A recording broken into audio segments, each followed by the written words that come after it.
Speech. Welcome guys. நம்ம வந்து generation star super ஸ்டாரோட ட்ரிபியூட் வீடியோஸ் வந்து பண்ணிட்டு இருக்கோம், ஒரு சீரீஸ் மாதிரி. அதோட ஒரு ப்ரீவியஸ் ஒரு 5 வீடியோ இருக்கு. அந்த 5 வீடியோவையும் பார்த்துட்டு வாங்க. அதுல 5வது வீடியோல லாஸ்ட்ல கொஷின்ல வந்து எந்த கொஷினோட முடிச்சிருந்தோம்னா, ரஜினியோட ஆன் ஸ்டேஜ் ஸ்பீச்சஸ் இல்லை ரஜினியோட பர்டிகுலர் பர்சனல் ஆஃப் ஸ்கிரீன் ஸ்பீச்சஸ்ல வந்து உங்களுக்கு எது ரொம்ப பிடிக்கும், எதனால பிடிக்கும் அப்படின்ற மாதிரி ஒரு கேள்வி கேட்டிருந்தோம். அந்த கேள்வியோட இந்த வீடியோவையும் ஸ்டார்ட் பண்றேன். சொல்டா பாலாஜி, கண்டிப்பா உனக்கு ரஜினியோட ஸ்பீச்சஸ் என்னென்ன அப்படின்றத சொல்றியா? எஸ், கண்டிப்பா சொல்லியே ஆகணும். அதுக்காக தான் இந்த வீடியோ பண்ணதுக்கான முதல் காரணம், நான் நேரிலே வந்து ஜெயலலிதா லஞ்ச் அட்டன் பண்ணியிருக்கேன் அப்படின்றத வந்துட்டு பெருமையா சொல்லிக்கணும்னு ஆசைப்படுறேன். சீரியஸா எனக்கு இந்த டிக்கெட் கிடைக்கும் அப்படின்னு நான் நினைச்சு கூட பார்க்கல. ஸோ இதை நான் லைஃப் டைமா வச்சு ஃப்ரேம் இன்னும் போட்டுருவேன். அதை நான் போட்டு வீட்டை வச்சுட்டு காட்டுறேன். கண்டிப்பா வந்துட்டு இதை சொல்லி ஆகணும். இது கிடைச்சது எப்படி அப்படின்னா வந்து, இது வந்து ஃப்ரீயா ஒரு 1000 பாஸ் விடுறேன் அப்படின்னு சொல்லிட்டு இந்த சன் பிக்சர் சொல்லியிருந்தாங்க. இன்ஸ்டாகிராம்ல எல்லாருக்குமே அந்த லிங்க் அனுப்பிச்சிருந்தாங்க. நான் எல்லாருக்கும் அரவிந்த் ஆகட்டும், என் ஃப்ரெண்ட்ஸ் ஒரு 100 பேர் எல்லாருக்கும் நான் ஃபோன் பண்ணாதவங்களாம் ஃபோன் பண்ணி தயவு செஞ்சு கிடைச்சா எனக்கு கொடுத்துருக்கா. நான் அப்பதான் ஓப்பனப்பா எல்லார்ட்டையும் கேட்க ஆரம்பிச்சேன். நான் பெருசா கேட்க மாட்டாதனால கேட்டதுக்கு அப்புறம் ஒருத்தருக்கு மட்டும் தான் கிடைச்சது. அதுல ஒருத்தருக்கு கிடைச்சா 2 டிக்கெட் அதுக்கு கிடைக்கும்.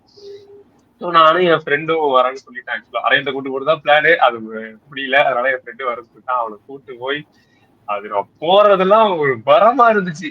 காலேஜ கட் அடிச்சுட்டு உட்காந்து எப்படா 3 மணி எப்படா, ஏன்னா 5 மணிக்கு சொல்லியிருந்தாங்க. நாங்க 3 மணிக்கு இங்க இருந்து கிளம்புனாதான் கரெக்டா இருக்கும். சென்னையில இருந்து வேலை சோழிங்கல்ல இருந்து நான் வந்து எங்க நேரு ஸ்டேடியம் போனோம்.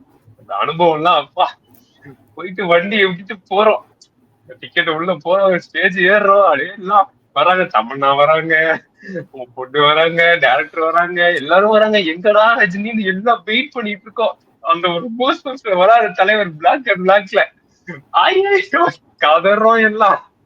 அந்த ஆடியன்ஸ்லாம் அப்படி சீட்லாம் அதிர ஆரம்பிச்சிருச்சு. ஏன்னா அதுக்கு முன்னாடி தமன் தான் அந்த மியூசிக் வந்துட்டு அவனா அந்த மியூசிக் டைரக்டர் அனிருத் கூட ஒருத்தர் பேக்ரவுண்ட் மியூசிக் போனா, அவன் பேர் தமிழ் யாருன்னு தெரியல.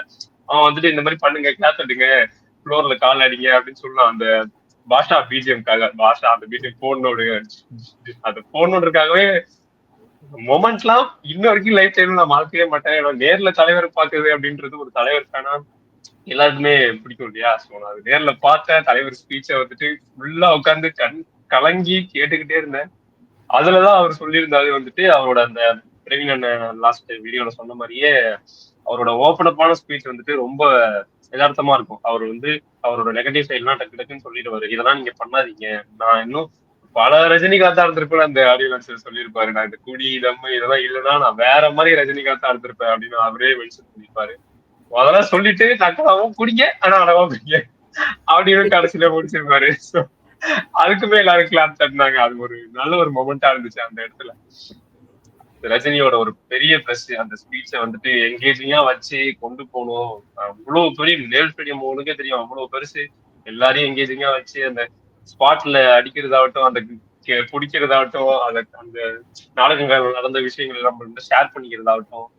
அந்த வயசு நீங்க யோசிச்சு பாருங்க, 73 வயசுல ஒரு மனுஷன் நின்று 2 hours நின்று பேசணும் அப்படின்றதே ஒரு பெரிய விஷயம். அதுலயும் அதுல குறை கண்டுபிடிக்கிற அவசியமே இல்லை. அதை பாராட்டிட்டு ஜாலியா எடுத்துட்டு போலாம். நல்லதை மட்டும் எடுத்துக்கிட்டா சூப்பரா இருக்கும் ரஜினி கிட்ட இருந்து. சோ அந்த ஸ்பீச்சை நான் மறக்கவே மாட்டேன்.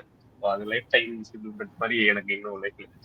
கண்டிப்பா பாலாஜி சொல்ற மாதிரி லிட்டரலா வந்து அது ஒரு பயங்கரமான எக்ஸ்பீரியன்ஸ். ஒருவேளை நான் இந்த இடத்துல வந்து அடிஷனலா அதை நான் பதிவு பண்ணணும்னு நினைக்கிறேன்.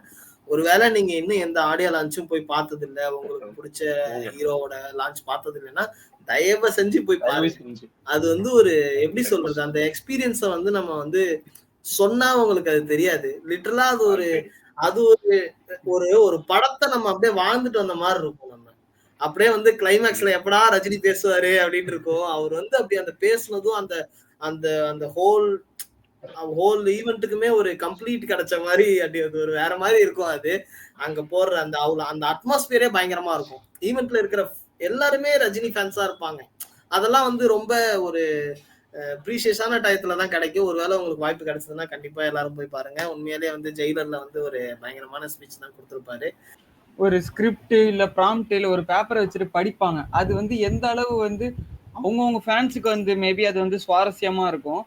ஒரு ஆள் வந்து பேசுறத கேட்டா எனக்கு டைமே போவாதுன்னா அது ரஜினி மட்டும்தான். அவர் வீடியோ வந்து எத்தனை நிமிஷம்லாம் வந்து அது இதுவே கிடையாது.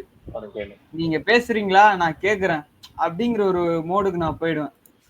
அடுத்தது அரவிந்தனை கேட்டுருவோம். அரவிந்தன். ப்ரோ அதான் ப்ரோ, எனக்கு வந்து பர்சனலா வந்து ஒரு மோட்டிவேஷன் வேணும் அப்படின்னாவே நான் ஃபர்ஸ்ட் வந்து போயிட்டு யூடியூப்ல போயிட்டு ரஜினி ஸ்பீச் தான் கேட்பேன். அந்த ஏன்னா வந்து எனக்கு எதனால அட்ராக்ட் ஆகுறேன் அப்படின்னா, அவரோட லைஃப்ல நடந்த நிறைய விஷயத்த வந்து ஷேர் பண்ணியிருப்பாரு. ஆடியோ லான்ச்ல சரி, சின்ன சின்ன இன்டர்வியூல சரி, நிறைய விஷயத்த ஷேர் பண்ணியிருப்பாரு. அதெல்லாம் என்ன ரொம்பவே இன்ஸ்பயர் பண்ணுச்சு. முக்கியமா சொல்லணும்னா தர்பார் ஆடியோ லான்ச்ல வந்து அவரோட கதையை சொல்லியிருப்பாரு. அந்த மாதிரி எப்படி நான் சென்னைக்கு வந்தேன், என்ன நடந்துச்சு அப்படின்னு சொல்லிட்டு ஒரு இன்சிடென்ட் சொல்லியிருப்பாரு. அதெல்லாம் வந்து பயங்கரமான ஒரு இன்ஸ்பிரேஷன் எனக்கு. அப்புறம் வந்து நிறைய விஷயம் வந்து அவர்கிட்ட நான் கத்துக்கிட்டேன். ஒரு ப்ராப்ளம் எப்படி ஹேண்டில் பண்ணலாம், இதெல்லாம் ஒரு ஸ்பீச்ல நிறைய சொல்லியிருப்பாரு. சின்ன சின்ன ஸ்டோரி சொல்றதா இருக்கும். இப்போ சந்திரமுகி ஆடியோ லான்ச்ல பாத்தீங்கன்னா, ஆடியோ லான்ச்ல சக்சஸ் போயிட்டு நினைக்கிறேன், அதை சொல்ற பாத்தீங்கன்னா அந்த கீழே போயிட்டு மேல வர்றதுதான் லைஃபோட இதுவே அப்படின்ற மாதிரி ஒரு ஸ்டோரி சொல்லியிருப்பாரு. அந்த தவளையை வச்சு ஒரு ஸ்டோரி சொல்லியிருப்பாரு. இந்த மாதிரி எல்லாரும் வந்து ஒரு தவளையை வச்சு ஒரு கதை சொல்லியிருப்பாரு. அந்த கதை வந்து ரொம்பவே இன்ஸ்பயரா இருக்கும். அது மாதிரி நிறைய குட்டி குட்டி கதை சொல்லுவாரு இன்டர்வியூல சரி, ஆடியோ லான்ச்ல சரி. இந்த மாதிரி நிறைய குட்டி குட்டி கதை சொல்லுவாரு. அந்த கதை எல்லாமே எனக்கு வந்து என் லைஃப்ல நான் வந்து கனெக்ட் பண்ணி பாக்குற மாதிரி எடுத்துப்பேன். அப்புறம் இன்னொன்னு பாத்தீங்கன்னா 2.0 அந்த அர்ச்சனா இருக்காங்களா, ஆங்கர் அர்ச்சனா, அவங்க வந்து ஜி தமிழ்ல வந்து ஒரு இன்டர்வியூ எடுத்திருப்பாங்க. அதுல வந்து பாத்தீங்கன்னா நீங்க எப்படி சார் இவ்வளவு சிம்பிளா இருக்கீங்க அப்படின்னு சொல்ற மாதிரி ஒரு கேள்வி கேட்பாங்க. அப்போ வந்து தலைவர் சொல்லுவாரு, இந்த மாதிரி நான் எங்க சிம்பிளா இருக்கேன், வரது BMW காரு, இருக்கிறது பாய்ஸ் கார்டன் வீடு, சாப்பிடுறது தங்குறது எல்லாமே 5 ஸ்டார் 7 ஸ்டார் ஹோட்டலு.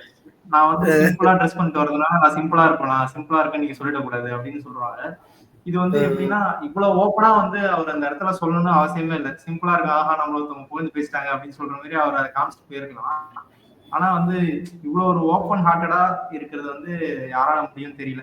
என்கிட்ட முக்கியமா அவர்கிட்ட எனக்கு பிடிச்சதே வந்து அந்த பிராங்கா பேசிடுவாரு. அவருக்கு அப்ப என்ன தோணுதோ, அப்ப என்ன நடந்துச்சோ அதை பிராங்கா பேசிடுவாரு. அது எனக்கு ரொம்ப பிடிக்கும் அவர்கிட்ட நான் வந்து கத்துக்கிறேன் அந்த விஷயத்த. எனக்கு வந்து ரஜினியோட ஆன் ஸ்டேஜ் ஸ்பீச்னா வந்து இந்த நீங்க எத்தனை பேர் பார்த்திருப்பீங்கன்னு தெரியல, இந்த டைரக்டர்ஸ்க்கு 100th இது ஒண்ணு விழா ஒண்ணு நடக்கும், ஞாபகம் இருக்கா அவங்களுக்குலாம்? பாலச்சந்தர் வந்து பாலச்சந்தரா பாலு மகேந்திராவான்னு தெரியல, பாலச்சந்தர் தான் நினைக்கிறேன். அவரு பாலச்சந்தர் தான், பாலு மகேந்திரா கிடையாது, பாலச்சந்தர் தான். பாலச்சந்தர் தான் வந்து கொஸ்டின் கேட்பாரு ரஜினிகிட்ட.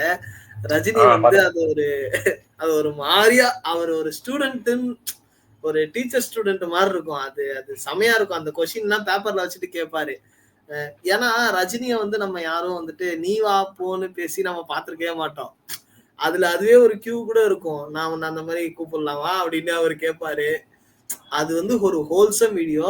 தயவு செஞ்சு யாரும் பார்க்கலன்னா தயவு செஞ்சு யூடியூப்ல இருக்கு, போய் பாருங்க. அந்த இன்டர்வியூ வந்து ஒரு 40 மினிட்ஸ் கிட்ட போகும். அந்த நிறைய அந்த இன்ட்ராக்ஷனே பயங்கரமா இருக்கும். ரஜினி வந்து ஒரு வேற மாதிரியான ஒரு ஸ்டார் வந்து பார்த்திருப்பீங்க நீங்க அந்த இன்டர்வியூல. ஒரு மாதிரி ஒரு டீச்சருக்கு பயந்துகிட்டு உட்காந்துக்கிட்டே பேசுற மாதிரி, தம் அடிக்கிறியா, இப்போ விட்டுட்டியா, நீ என்ன திட்டிருக்கியா, அந்த மாதிரி வந்து ஒரு நிறைய இன்ட்ரெஸ்டிங் செட் ஆஃப் கொஸ்டின்ஸ் வச்சு பாலச்சந்தர் கேட்கறதுக்கும் அவர் பதில் சொல்றதுக்கும் அந்த வீடியோ வந்து ரொம்பவே சூப்பரா இருக்கும். ஸோ கண்டிப்பா யாரும் பார்க்கலன்னா அதை போய் பார்த்துருங்க.